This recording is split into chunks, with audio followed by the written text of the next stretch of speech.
And let me say now to the people of Ukraine that I know that we in the UK will continue to back your fight for freedom for as long as it takes.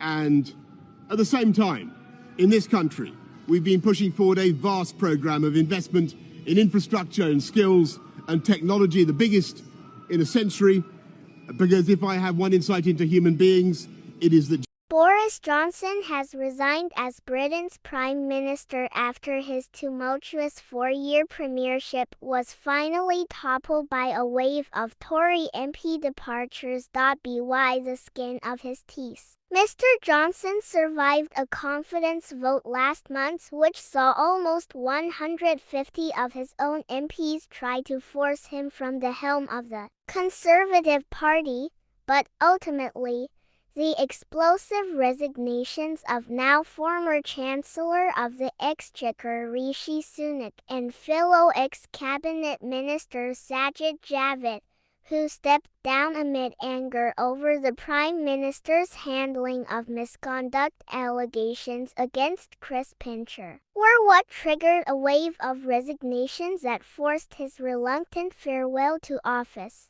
Boris Johnson was faced with a wave of resignations. Johnson's swan song came under the guise of a botched confession by Note 10 that, despite initially having been denied, he was in fact aware when promoting Mr. Pincher to his role as Deputy Chief Whip that a misconduct complaint had been upheld against him.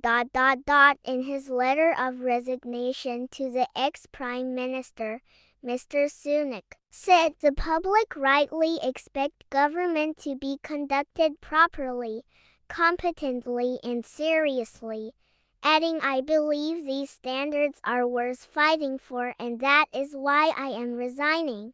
Meanwhile, Mr. Javid said the British people expect integrity from their government, but voters now believed Mr. Johnson's administration was neither competent nor acting in the national interest. More follows.